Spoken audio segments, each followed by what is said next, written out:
What is Operation Dhurandhar? Will you undertake a mission, an important mission? You will have to leave the country and your family. And if we succeed, we might just have a killing machine in our hands.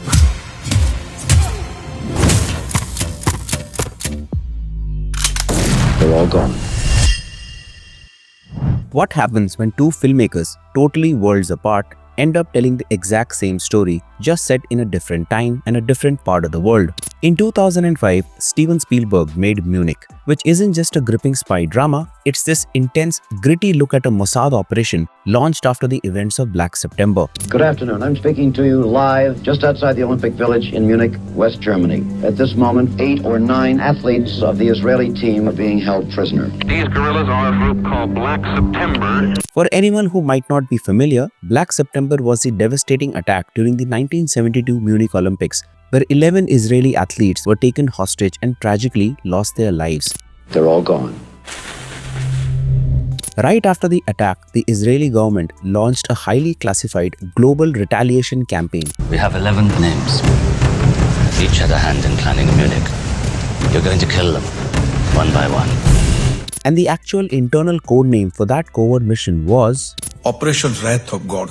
Munich Olympic में Israel के athletes को PLO ने मार दिया था, तो Israel ने सिर्फ मिसाइल छोड़कर बदला नहीं लिया, ऑपरेशन रैथ ऑफ गॉड किया था।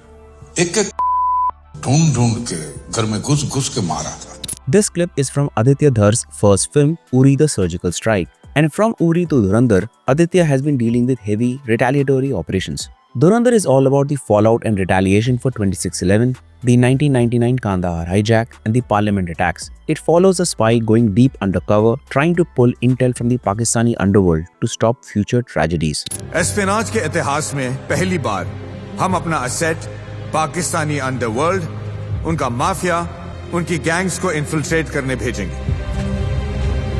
But what makes it interesting, if you watch the trailer for Dhurandhar Part 1, right when Ranveer Singh's character is introduced, the text on the screen literally says Wrath of God.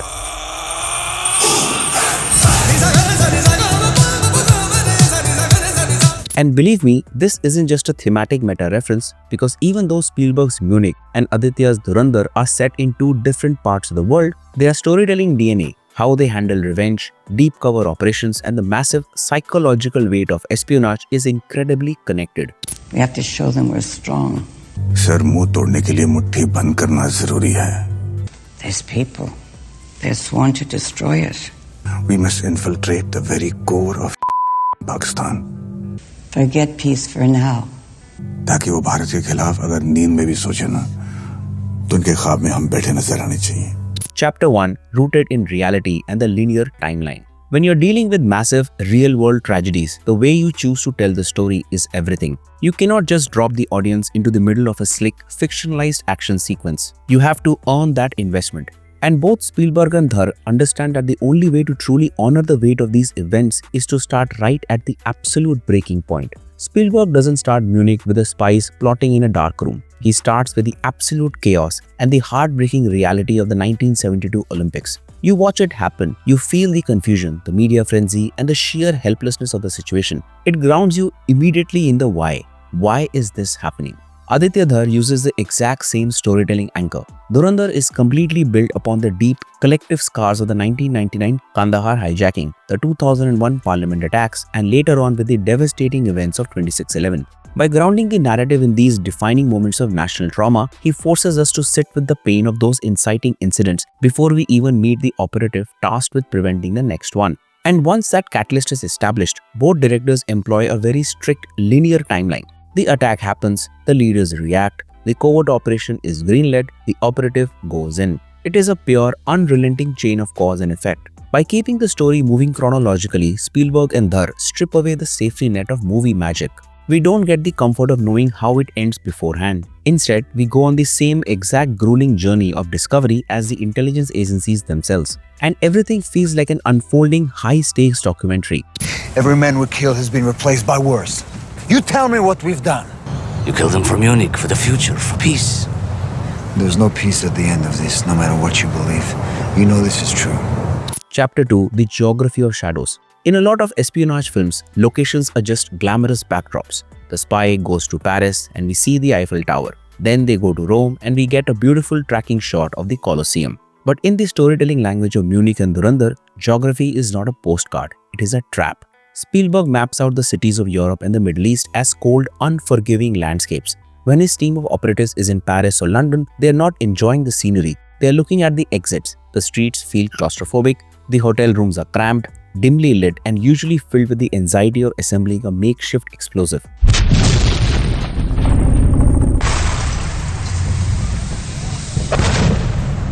Spielberg turns these iconic, beautiful cities into a theater of shadows where every stranger on the street could be an assassin. Am I being hunted? Is my family being hunted? Aditya Dhar has an incredibly similar, masterful grasp on the geography of his stories, and with Dhurandhar, he takes the exact same philosophy and applies it to the hostile alleys of the Pakistani underworld in Layari. When an operative goes deep undercover in that kind of environment, the location itself becomes the primary antagonist. Dhar uses the twisting streets, the crowded safe houses, and the sheer density of the environment to make the audience feel just as isolated as Ranveer Singh's character.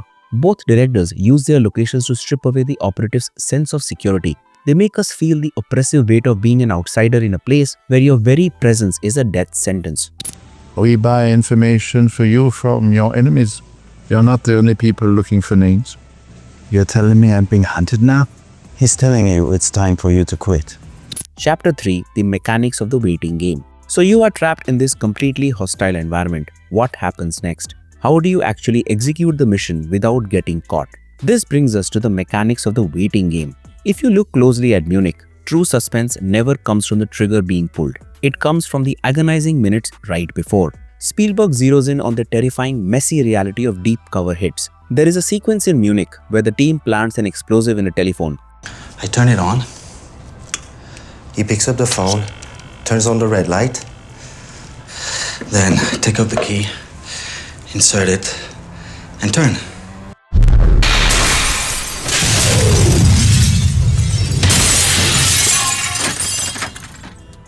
The plan is precise, but then the target's young daughter answers the phone instead. Suddenly, the entire operation falls apart.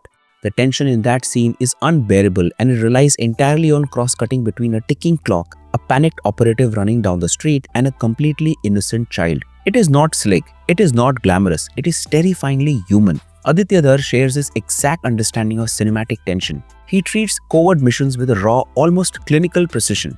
In Dhurandhar, the tension is built on the sheer unpredictability of existing within the underworld. Dhar builds suspense by making us wait. We watch Hamza blend in, gather intel, and sit at tables with the very people responsible for national atrocities. The suspense comes from knowing that one wrong look, one slight hesitation in answering a question means the entire operation and his life is over instantly. There are several moments in Dhurandhar where Hamza forgets that he is a spy.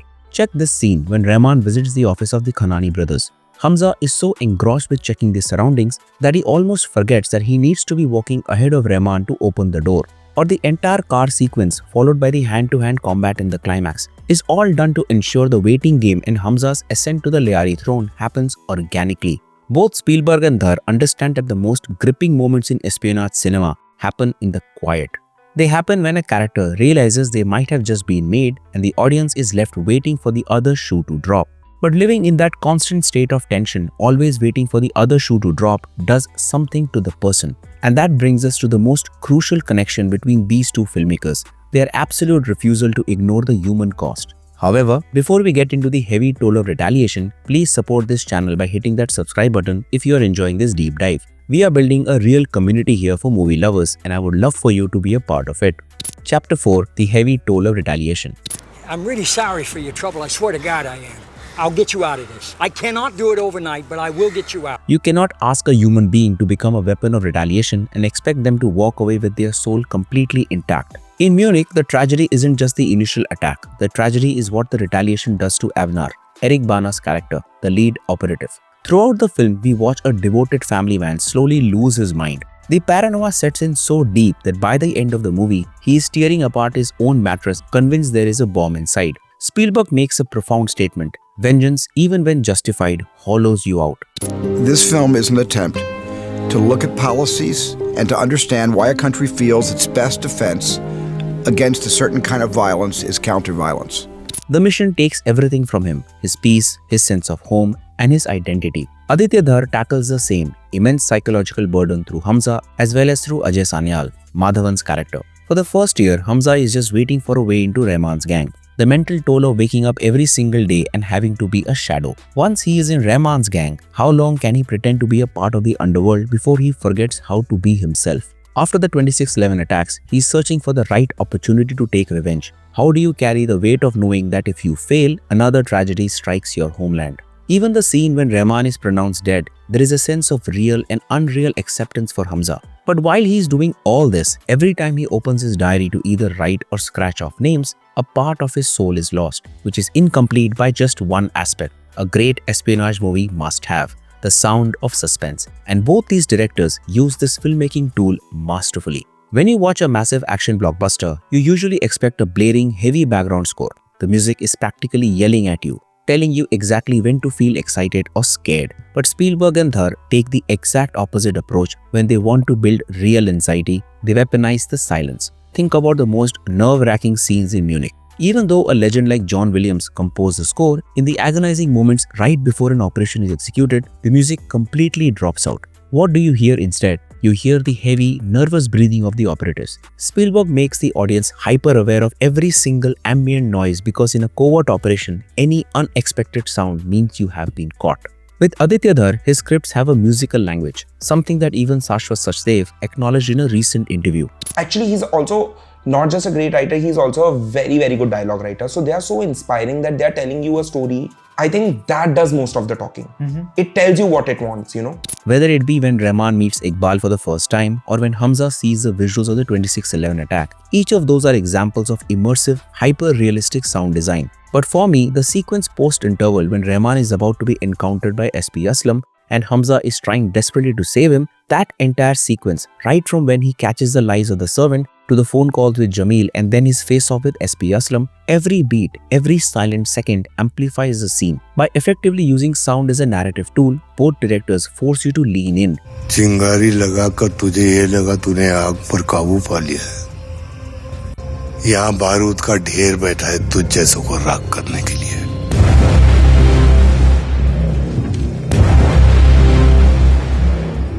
Chapter 5, a cinematic celebration. So when you look at everything we have talked about, the meta reference of the Wrath of God text in the Dhurandhar trailer becomes a nod to Spielberg's classic. And now with Dhurandhar the Revenge, the stakes are even higher. Part 1 established the DNA and set the stage. Now as we wait for March 19th, we are all just holding our breath to see exactly how this incredible mission finally concludes. बहुत साल पहले किसी ने मुझसे कहा था, पड़ोस में रहते हैं, गोदे भर का जोर लगा लो, बिगाड़ लो जो बिगाड़ सकते हो,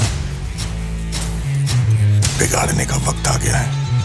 Let me know your take on this video in the comments below, and if you are interested in watching more, check out our latest video about the Kamal Rajani reunion project right here. Thanks for watching and I'll see you in the next one.